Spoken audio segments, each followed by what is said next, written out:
Orkadelion is a noun in the Greek. It refers to angels left their proper habitation. It is used in the New Testament 2 times. It refers to Jude chapter 1 verse 6. And the angels of which kept not their first estate, but they left their own habitation, have reserved in everlasting chains under darkness unto the judgment of the great day. The letter of Jude, more accurately Judah, according to the pronunciation in Greek and Hebrew. Judah was the Jesus of 4 brothers who renamed the gospel accounts. None of his brothers followed Jesus the Messiah before his death. Afterward, they saw him alive from the dead and then became the disciples. All his brother Jesus became leaders eventually in the first Jewish Christian communities, and Judah was known as a traveling teacher and missionary. And he gives a background to understanding the purpose of this letter. I don't know a specific church community who wrote to, but it was likely made of most Islamic Jews. His writing style assumes a deep knowledge of Hebrew and Old Testament scriptures, as well as popular Jewish literatures.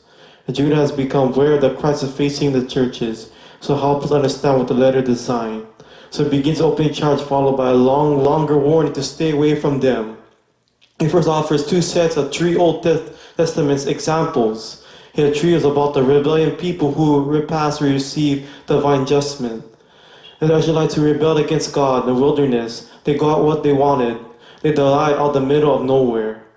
And there brings out the story about the angels who imprisoned for rebellion until the face of God's justice. Referring to the illustration and story in Genesis 6.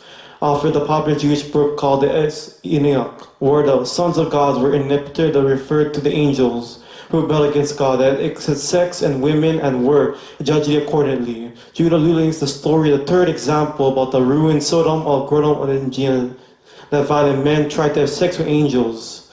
These 3 stories were rebellion against God, order that led to sexual immorality, that the superstition that were corrupt teachers were the guilty of. The Judah bring into bonus examples of popular Jewish text called the Jewish Testament of the Torah of Moses. And like Enoch, there's not a part of the Old Testament scriptures. They're created the retelling of Moses' final day and the word of the base of Deuteronomy. The section Judah quotes from, Moses had died, and there was a good angel, Michael, refuting the devil's accusation about against Moses, decided to leave the final judgment for God alone. The stories might seem odd to you, but for the Jewish people raised on this literature, Judah's warning makes good sense. The behaviors of corrupt teachers have ancient roots. Rebelling against God, authority, sexual morality, and rejecting God's messengers. This connects to the second 3 of the examples. It's about the rebellion was immersed in a religious text. As Jesus has found in the early Jewish Christians were grew up reading the Hebrew Bible and many other later books that were based on the inspired by the scriptures. And we know that there are ancient debates whether or not some of the later books should not view the scriptures. Regardless, they were still important. The book doesn't have to be in the Bible to speak an important message about God's people. And so many Jewish texts from the period, and on today, is a collection of apocalypse, and it's also called the Deuteronomy canon, along the Surah. These were all preserved, read in the Jewish Christian communities. They're treated with great respect. That doesn't mean they were originally designed as part of the Hebrew Bible, but they're part of the biblical traditions.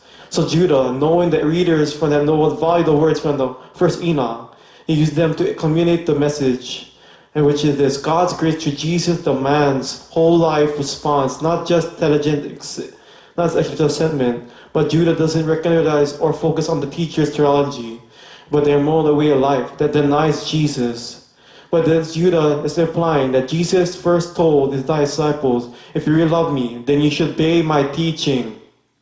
For Christians, now you live is the most reliable indicators of what you actually believe.